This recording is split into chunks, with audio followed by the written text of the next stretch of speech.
It's been years since Bishop Eddie Long's shocking downfall shook the church world to its core. But now, after all the silence, his family has finally spoken out. What they revealed has left both followers and critics speechless. Hidden truths, private pain, and emotional confessions that no one expected are finally coming to light.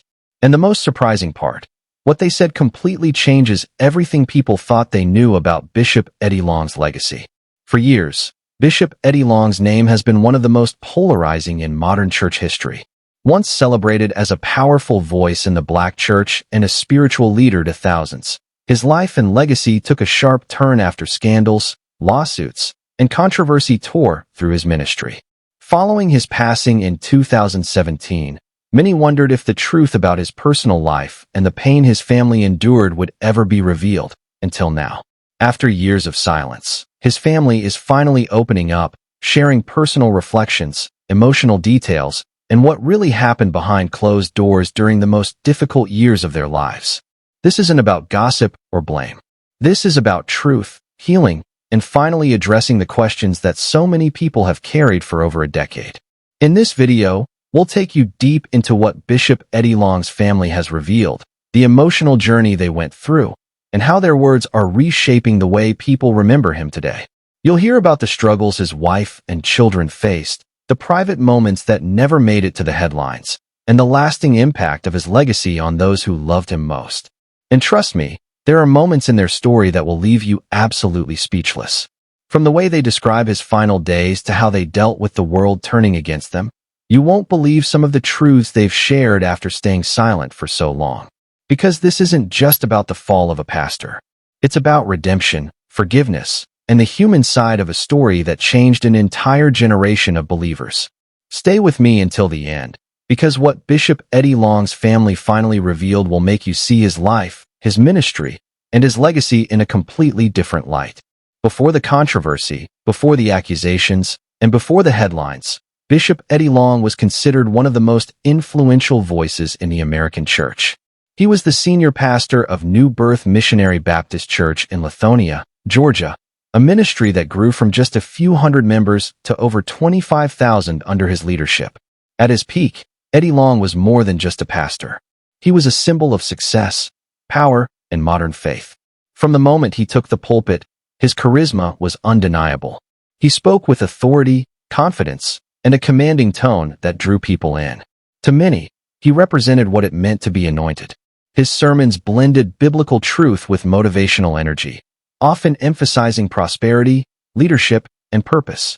He inspired thousands, from celebrities to politicians, even earning the respect of figures like Martin Luther King III and other civil rights leaders. His ministry wasn't just about preaching, it was about building. New Birth became a community hub providing housing programs, educational outreach, youth mentorship, and even business initiatives. Under his vision, the church wasn't just a sanctuary, it was a movement.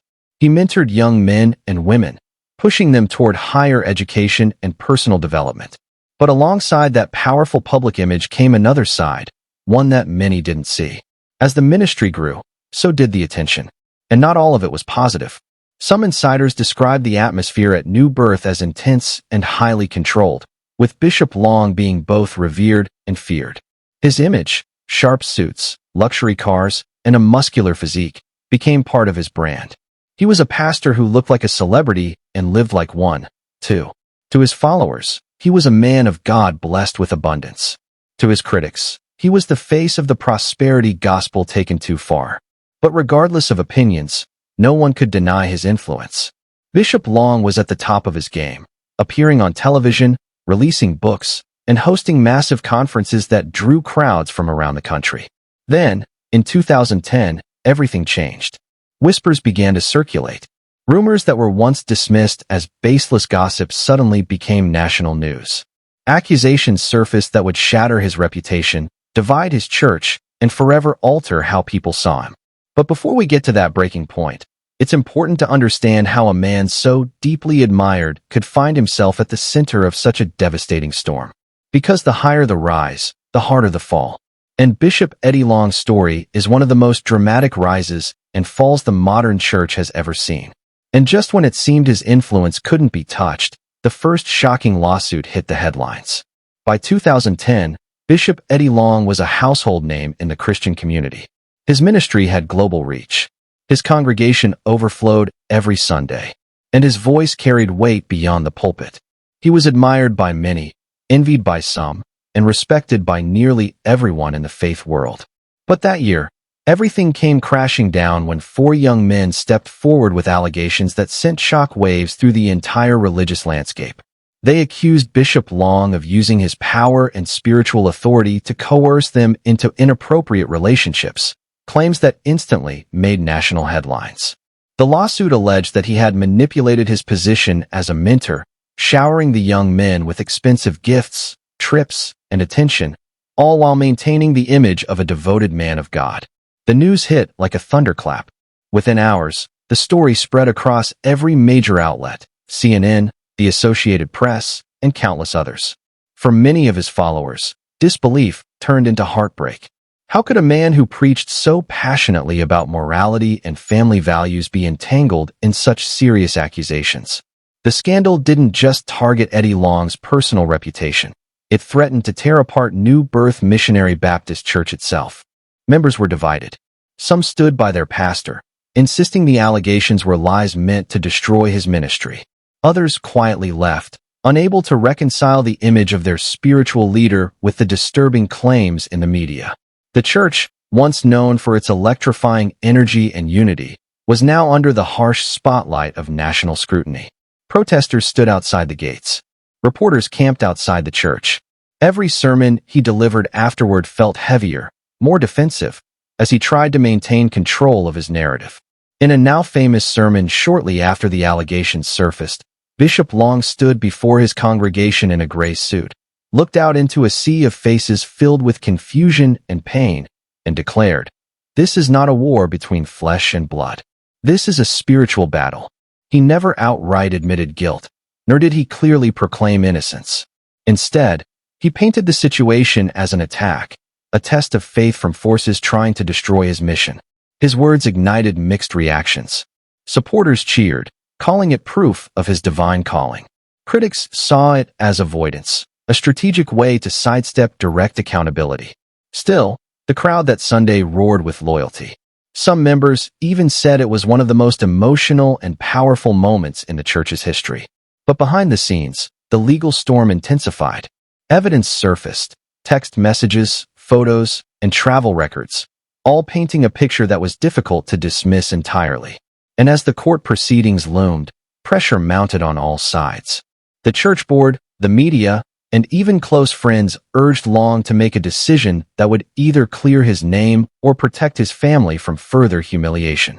In 2011, Bishop Eddie Long settled the lawsuit out of court, with reports estimating the payout at several $1 million. The settlement meant the case would never go to trial, and no official admission of guilt was made. But for many, that silence spoke louder than any sermon.